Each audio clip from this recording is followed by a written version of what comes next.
Tudo no universo está de alguma forma conectado. Mas como isso é possível se nós não vemos cordas por aí amarrando tudo e deixando tudo unido? Na verdade, tudo se conecta pelas 4 forças fundamentais da natureza, e elas têm mais a ver com a física de partículas do que você pode imaginar.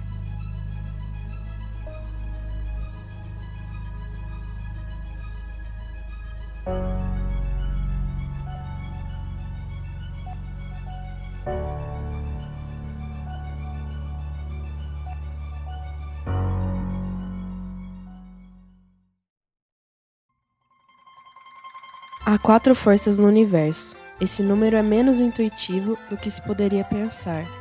Temos um pouco de familiaridade com a gravidade e com o eletromagnetismo.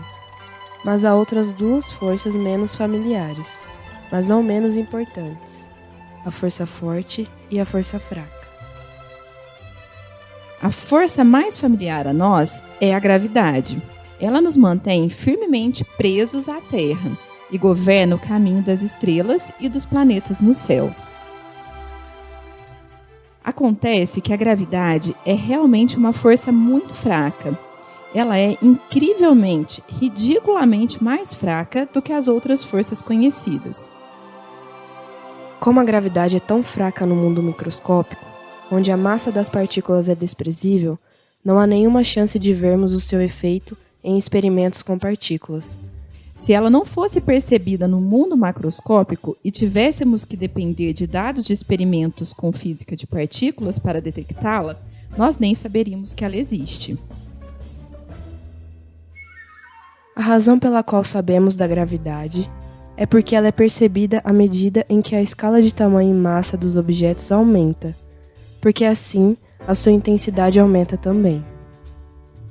O Sol, por exemplo, consegue afetar o caminho de Netuno distante bilhões de quilômetros.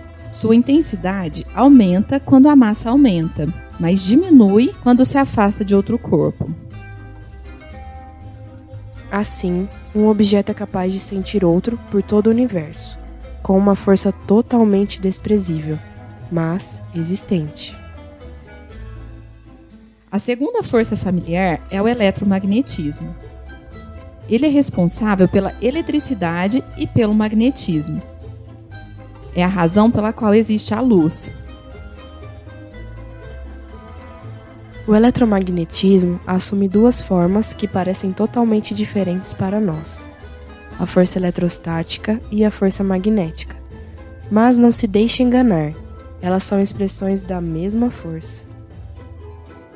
Essa força existe por causa da existência da carga elétrica. Se uma partícula com carga elétrica está parada, então há força eletrostática. Mas se a partícula está em movimento, também há força magnética. Objetos com cargas opostas produzem uma força de atração. Objetos com a mesma carga produzem uma força repulsiva. Objetos sem carga não produzem a força eletromagnética.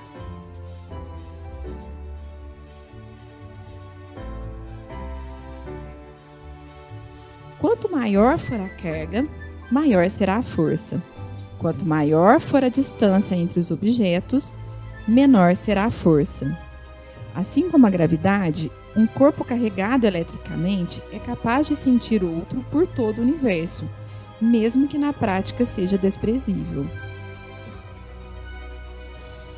E a força forte? A primeira pergunta que você pode querer fazer é: como sabemos que há uma força nuclear forte em tudo? Bem, depois que descobrimos a estrutura do átomo como conhecemos hoje, com prótons e nêutrons no núcleo e elétrons em seu entorno, nos perguntamos: como partículas com a mesma carga elétrica podem permanecer tão próximas? Se você pensar bem, prótons não deveriam permanecer juntos. Afinal, um núcleo pode conter vários prótons, o que significa que existem diversas cargas positivas fortes, muito próximas umas das outras. E você já sabe o que acontece quando cargas positivas ficam próximas umas das outras. Elas se repelem. Como o tamanho do núcleo é de cerca de 10 a menos 15 metros, esta força sobre os prótons do núcleo é enorme. 10 a menos 15 metros é realmente pequeno? Se 1 metro fosse a distância da Terra até Saturno, 10 a menos 15 metros seria a espessura de uma moeda de 1 centavo.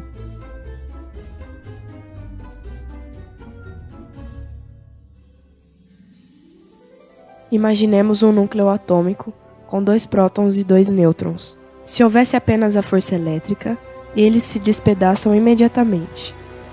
O que os mantém juntos? Só há uma possibilidade.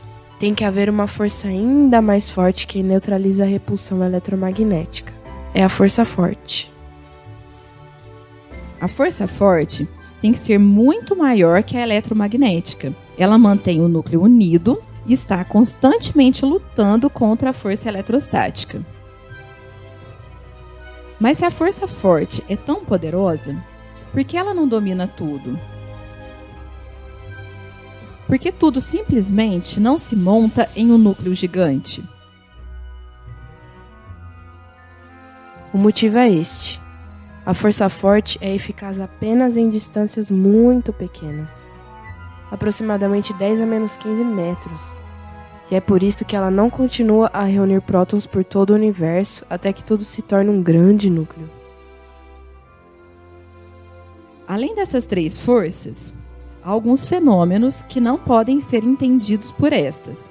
Por exemplo, se isolássemos um nêutron e ficássemos o observando após certo tempo, ele se transformaria em um próton e em outras 2 partículas. Dizemos que o nêutron decai.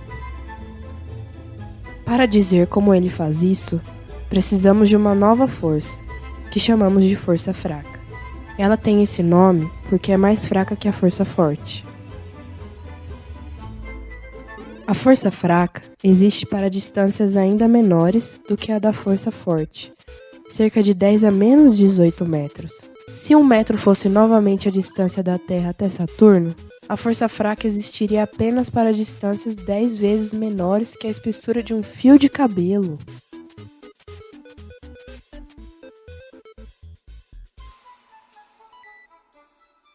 O poder das forças é realmente muito diferente. Se dermos uma unidade para a intensidade da força forte, a intensidade da força eletromagnética é cerca de 100 vezes menor. A da força fraca é cerca de 10 trilhões de vezes menor. E a intensidade da força da gravidade entre 2 partículas é de 1 seguido de 40 zeros menor.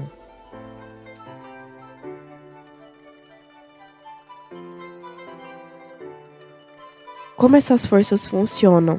Você pode se perguntar, mas como um objeto percebe o outro à sua volta e se atrai ou se repele dele? Parece impossível que eles façam isso sem nem ao menos se tocar. Acontece que as forças são causadas, na verdade, pela troca de partículas. É como se entre 2 partículas, uma terceira partícula saísse da primeira e chegasse à segunda, informando-a onde a primeira está. Incrível, não? As coisas estão começando a ficar muito mais interessantes. Agora temos quase todos os ingredientes para falar sobre o modelo padrão dos constituintes elementares da matéria.